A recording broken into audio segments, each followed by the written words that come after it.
This is Garfield. We're doing this because it's still fresh on my mind, this fucking movie. God damn it. When we were little kids, didn't we always talk about, like, a Garfield movie and what it would be like and what would be in it? Well, for one thing, it would have been animated. Yeah. Well, who says this wasn't? But the whole thing would have been animated. Parts were animated, but... Even if they did it all CG. This is one of the few times where it's like, if you made it all CG, I would have been okay. That would have been fine. Instead you had to get these human actors that act like not interesting animated characters. They act like characters from the Christmas tree. And I don't know. It's one of those things where it's like, because we both really liked Garfield growing up, and I even said, even the stuff that we knew wasn't good, like, hey, here's a Garfield picture book of just him going to school. Garfield goes to school or something like that, but it was still Garfield. He was still this cynic. He would still roll his eyes, and he was lazy and everything else. And yes, it's formulaic, but I still find it funny. Yeah, and so the TV show, it's funny, even if there's not, like, a big budget behind it, like the TV show Garfield and Friends, like, that was, watching it again years later, it's so cheap. I mean, the animation and the music and everything is so cheap. You could tell they had zero budget, but it was still amusing. The writing was actually really good. And so much of it just centered around him and what a likable character he was, and it wasn't bound by any real sense of reality. It was like, yeah, okay, it's a cat in suburbia, but he can walk on two legs. People kind of hear his thoughts. That was always the part that confused me the most. It surprises me how you have... I mean, Jim Davis has been doing this for decades. He's got the formula down to a science. I mean, let's not be honest. I mean, let's be honest here. Like, Garfield is formulaic. It's, a series of similar jokes, but they're all well put together and they're funny. At least I think they're funny. Probably have people come to me, Garfield sucks. But, so, I don't get how, when you have somebody who has gotten this down to a science and done this for decades, you can't just literally shit out a movie that's prefabricated and at least serviceable. Like, this isn't even a serviceable movie. This is just rock bottom. And what's so fascinating about it is that they try to have it in reality. And it's like, you can't, Odie's a real dog, and the mice are real mice, and stuff like that. Well, it's not even really reality. But it's Garfield like some sort of is Edward this... Scissorhands cartoonish reality. No, but that's the thing. It's really, for the most part, just like suburban homes and whatever, and pets are pets and everything. But, like, Garfield looks like a fucking Martian. He looks so gross. And Odie looks, even though he's a real dog, almost looks worse. I mean, he's just this ugly dog that looks nothing like the original. Normal's a joke, and, like, none of the characters are like what they should be. Normal just blew my mind. I'm just like, when he finally said, hey, Normal, I was like, where? I'm like, what the fuck are you talking about? Wait, not that cat. What, the Siamese cat? What? I'm like, what? I'm like, no. How hard is it to find a great cat? I think, like, the girl cat, I always forget her name, but, like, the girl cat was great. It's not even the breed of cat, it's just the voice. Like, the voice, the personality, Normal is supposed to be the cutest widow kitty cat on the planet, and I'm like, and that's funny. Well, how funny would that have been with all the cat videos out there and all the obsession with cat to have Normal in that world? I mean, that'd be hilarious. And they're just like, just it's make the it internet like... age, and the movie seems strangely dog obsessed with that damn dog show. Yeah.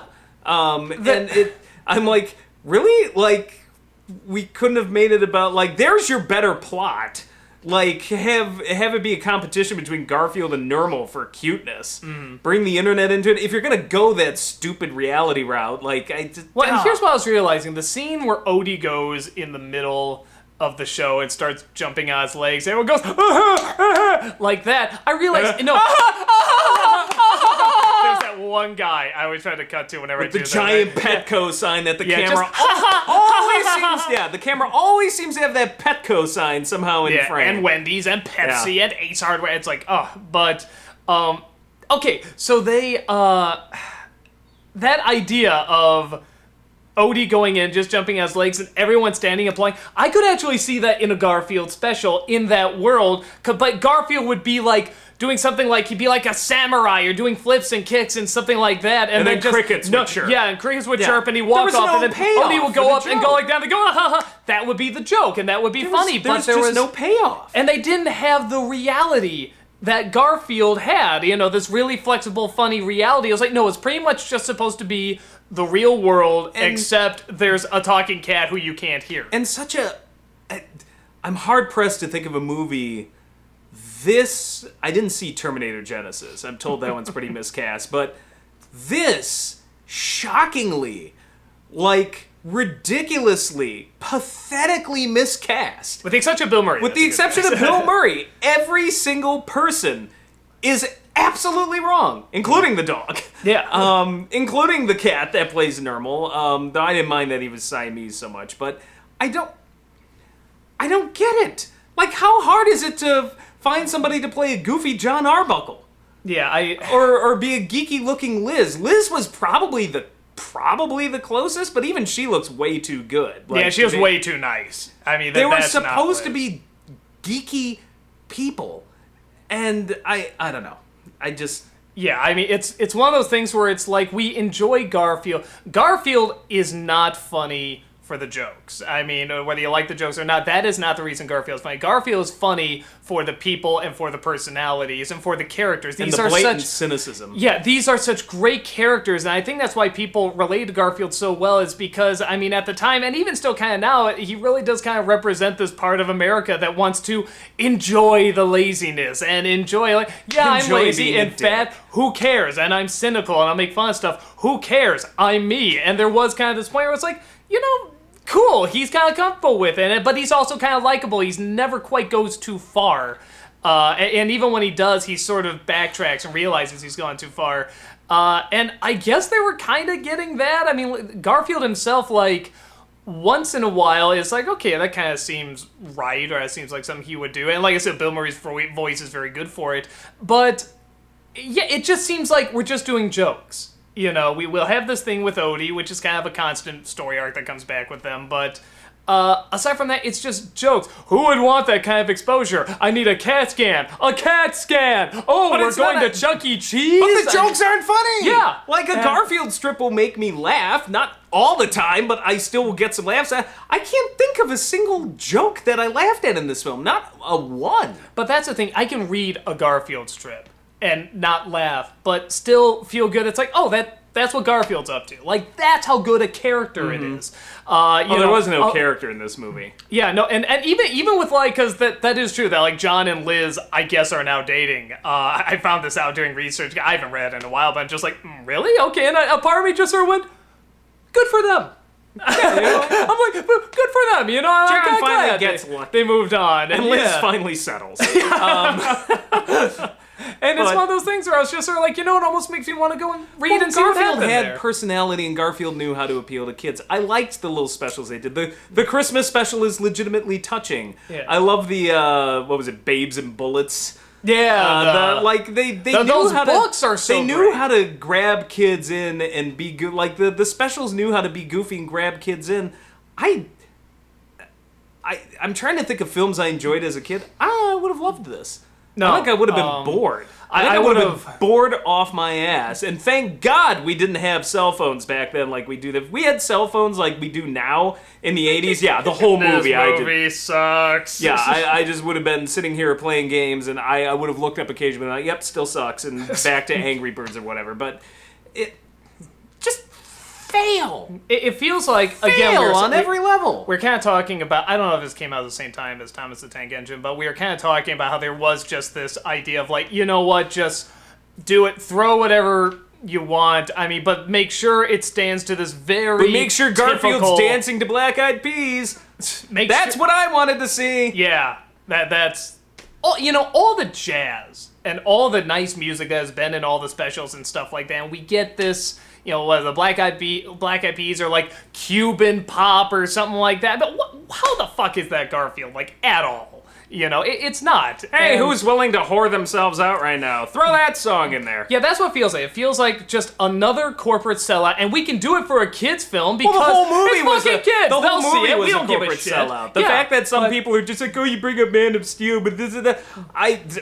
I'm sorry, this movie, like, some people are trying to argue this movie isn't a corporate sellout because, there are products in real life, and therefore it's okay if they show. Oh, yeah. There's a difference between, a product in the background and... Let's show the beginning of a Wendy's commercial here, just for a good couple seconds so you can see it. Show a full 10 seconds of a Wendy's commercial, then what killed me was there's Wendy's and Petco ads everywhere, and then on his fucking model railroad, he's got two Pepsi billboards. And it's Pepsi and Wendy's. I'm like, oh, what a coincidence. The only two things John that sees exist in this world. Yeah, like, I'm like, this is so desperate.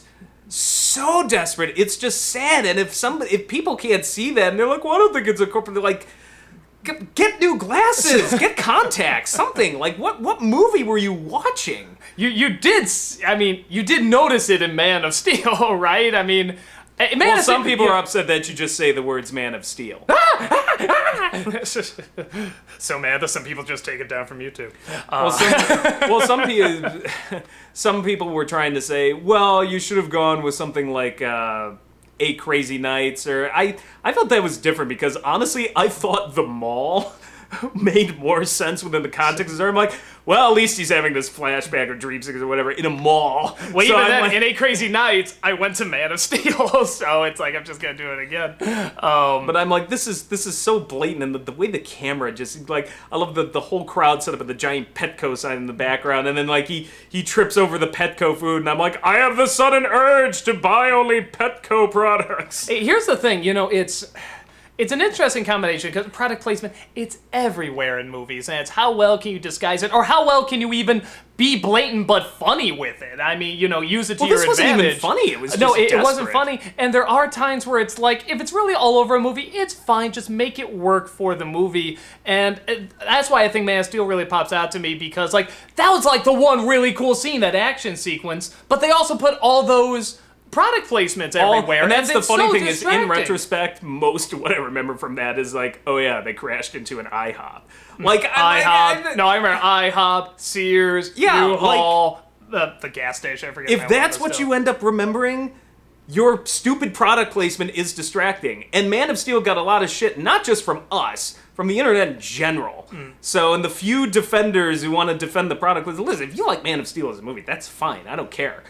You can even people that love it are like, no, that product placement was... Yeah, but even people that love it, like, painful. So if you are going to the point where you're going to defend the product placement of Man of Steel, your argument's getting pretty rock bottom. Like, just defend it as a movie and be like, I think it's a good movie. That's fine, but the product placement in that movie sucked. But let's keep this to Garfield. Yes, the product placement in Garfield sucks. It's just...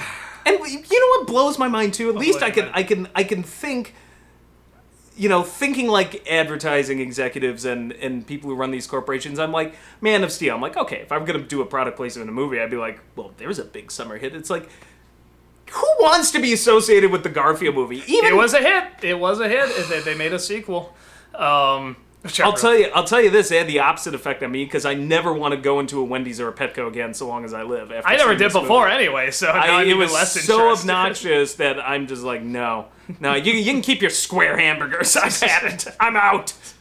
But yeah, I think when I saw the trailer for this movie, I mean the first trailer, I'm like, okay, this is gonna be like Smurfs or Alvin and the Chipmunks or whatever. Like, it's not gonna be the product they're promising us. And I feel bad that they got Bill Murray, but I could just see it. I'm like, no, this isn't gonna work. John's way too good looking. Odie doesn't look like Odie. Garfield's hideous. Oh, they're dancing? Okay, this is for 2-year-olds. I'm not gonna like this. So when I'm finally forced to see it, because I know it'd probably be a funny review, and it's worth talking about what a good character Garfield is, in my opinion. Because there was a time where Garfield just ruled the world. Well, you couldn't drive your car around without seeing a Garfield suction cup. Yeah, and it was all over the kids' department. We had all the merchandise and everything. You still got your Garfield mug sitting in the kitchen. You know what it is? With his name on it. I do. I'm gonna go get it. You talked about the movie. I'm gonna go get it. Okay, I guess he's gonna go get the mug. So, yeah. This movie really blows. I don't know what the hell else to say. Will you get back here? Yes, I'm sorry. It's in the dishwasher. He's still looking... Oh my god, he's getting it out of the dishwasher. Oh no, I can't find it. This is desperate. There it is. It's in the This is desperate. This is more desperate than the product placement in the movies. Yeah, no, here we go. You want product placement? You want product placement? Watch traditional Garfield. That's how much I loved Garfield when I was a kid. I still have this mug. What was it? I love how... Okay, it says 78, but I know that's not true. I love how on the reverse, you got that in the late 80s.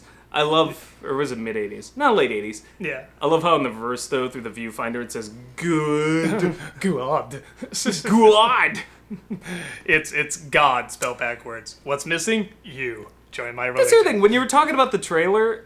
If I were an advertising executive and I saw the trailer, I'd been like, can I get my product placement pulled? Can you CGI my product out of this? And I don't care if it was a hit. Nobody's sitting here saying this movie's good. Mm-hmm. So I just, who would want to be associated with Garfield, the movie, not the character? Well, and all the actors that were in it kind of make fun of it too. They're like, I feel like Mike J holding this. But all the actors that are in it, Bill Murray obviously makes fun of it. Breckin Meyer, is that how you say his name? Yeah. Who is normally hilarious. He's very funny. Completely miscast. Yeah. You want to see a much better movie with him in it? Watch Rat Race. Rat Race, watch any Robot Chicken. Well, he makes Robot Chicken. The clip amazing. I was trying to find of Robot Chicken is when at some point he plays himself in the show, like the stop motion version, and like it's a behind the scenes thing, and he's just throwing a temper tantrum. He says, "Hey, I don't need this. I was in Garfield." Like so, even they know. We're talking about a movie so universally hated, even the stars are making fun of it. Yeah. You know, Bill Murray in Zombieland. Any regrets?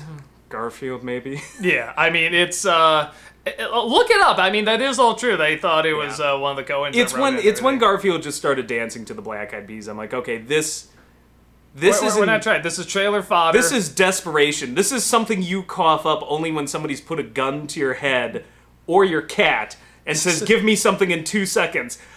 Garfield dancing with Black Eyed Peas. Don't kill him. Like, yeah, I mean, and it's just so sad and desperate. I mean, look at this. This is just a mug with a little Garfield on it. It has the name. It's corporate. It's a sellout. But look, that's Garfield. That's the expression he would have. He's just painting. He's just like, oh hey, I'm Garfield. I don't care. It's just that's who he is, and that's the power of the character. I mean, he's so likable, and it's just I really didn't think you could so misrepresent the feeling and the mood and the likability of such a likable character until I saw this movie. Oh, and you were right about the special effects, by the way. When we watched it the first time, I didn't notice the special effects that much. I was just like, do I just see something with CG? Am I just too used to how much it sucks most of the Once you mentioned it, I think part of it was I was so disinterested in the movie. I wasn't watching Garfield the cat as a character. I was just staring off in the distance at other things in the movie. Once I watched the review and I was looking at the scenes in particular when you're like, hold that air, I'm like, oh my god, yeah, that is really fake. No, even really fake. I mean, it's one of the, but it's like, why try? We're gonna get kids to go see it anyway. We have our product placement. Why try? You know, because it's Garfield, and Garfield's awesome. You know what kills me? I would have been happy if it was just an animated cat. That would have made as much fucking sense. A hand-drawn cat. He was 2D animated, and you did it like Roger Rabbit. Would have made as much sense, and would have been probably more entertaining. And wouldn't that make the world just a little bit more surreal, and you could get away with more jokes that way, and you could it could be more like the world that Garfield created, where it is a very flexible reality. It can go to these extremes, but then it's like they still live in suburbia. But Doug, you're thinking. That's the problem. Yeah, that's the reason I really want to do this one, because I love Garfield. Still got the mug. I'm gonna grab another thing. I still got. Oh my god. This is another thing I got when I was a little kid. He's possessed. This is like one of the first things I bought, like just as a decoration. It wasn't like a poster or something like that. And I remember I was 11 years old. Look at that. And I still have this thing. That's still how you look when you sit in the lazy boy. Exactly. Just, I mean, that's close those legs. A lady reveals nothing. So there you go. I mean, this is Garfield, and it's corporate, and it's trying to sell me shit. But I don't care, because it's still Garfield. They got Garfield. Good corporate whoring. Look at this. Throughout this is more Garfield in these two inanimate objects than in your entire movie. And it's just, I think that's what fascinates me. I feel like I just watched you shrink into a 10-year-old again. I don't know. I didn't realize how much I actually really loved Garfield until I saw how terrible it was done. And how I really just thought I could always love this icon, you know, and then when you see just people don't really try, and it's corporate, but not not in a smart way, not in a way that's true to the character or the world or the humor or the environment.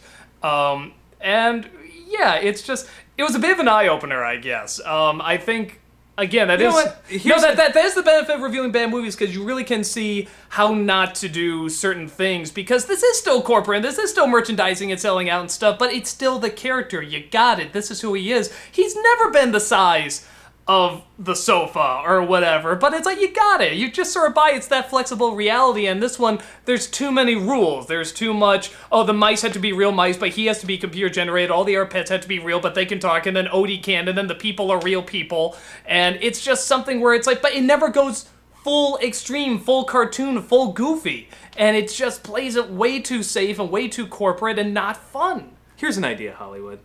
Give a shit! Really, that's basically what you need to do. Don't do a movie because you're like, oh, well, we can throw some product placements in it, or, oh, well, it's Garfield, it sells itself. Do it because you just want to tell a good story. Do a Lego movie. Do it, yeah. That's about as obvious an advertisement as you can get, and that movie was amazing. It is the fucking toy, and the movie's amazing. There's no way around it. You can get, this is one big commercial, but they put their fucking everything into it. Because it seems like whoever was involved liked fucking Legos. Yeah. And whoever was involved with this didn't fucking like Garfield. Or if they did, they're just sad and misguided, and I want to help them somehow, but I don't know how, so... Yeah, so, Anger! Yeah. Loud voices! Again, I will say, I don't know if Garfield ever demanded to be a movie anyway, to be honest. I don't know if there... that ship sailed. Yeah. It would have had... It's like the Simpsons... It should have been done. It's like when the like, Simpsons movie came out, it's just like, this is just sad and yeah, pathetic. Like, too this late. is way too late. Like, Garfield as a movie should have come out early 90s tops. Yeah. Or like when the Phantom movie came out, Phantom of the Opera, it's like, no, you waited way too long. You had to do this at the height. I'm afraid that's going to happen with Wicked, because it's like a Wicked movie would really be fun, but it's like, I think they're just waiting too long now, and it's like, it's going to... Unless you can really somehow revamp that up. Who are we offended now? Garfield fans, Simpsons fans, Broadway, Wicked, Phantom of the Opera. You know the fangirls are going to rip you apart for that one. How dare you? I love Gerard Butler. This is the point of no return. Please don't do that. Bad enough listening to him. Listen, send all your email to him. Stop asking me why he doesn't like it. No, if you like Gerard Butler as a singer, contact your local psychiatrist. No, that is something like... I said, ask him. He said it. Stop asking me on my public Facebook. Well, I mean, you see, all the singing roles he got after that. I mean, people were just like, please, more Gerard Butler, more singing. Hey, I'd rather we have Russell Crowe, okay? Again, just another, we just said more Russell Crowe, more singing. But yeah, like I said, it was... Even though I really had no desire to see it, it really did open my eyes about, like, the right way, but still a corporate way, clearly, to do a character and represent a character, and this movie just did not get it. It just got way too corporate and not caring. And it was during the time when they just didn't care. Like I said, this was around Alvin and the Chipmunks, and I think Smurfs and stuff like that. They're still crapping out those movies. No, but not like... But this is back when, nobody could foresee something like the Lego movie or something like that actually being good and a hit, to a point where we're mad it did not get nominated for an Oscar. That is true. I mean, nobody could I think see the only time we'd be mad is if Garfield didn't get nominated for a Razzie. Yeah. So, yeah, it's, I guess in some respects it shows how far we've come, and just the more seriously we're treating like family entertainment, which I say thank God. Again, if you want to see my editorial on that, I talk all about it. But Dog Garfield's only there to advertise Wendy's. What else is there? Clearly, that's what the movie thought. And Pepsi, and Petco, and... fuck. I love you, Garfield. I love you. I don't love the movie. I'm not calling it your movie because you weren't in it, but I do not love the movie, and I love you. You're awesome. Garfield. Go read him. Go support him. The real Garfield. This is like the real Ghostbusters. Yes. They both have Lorenzo music. Yeah.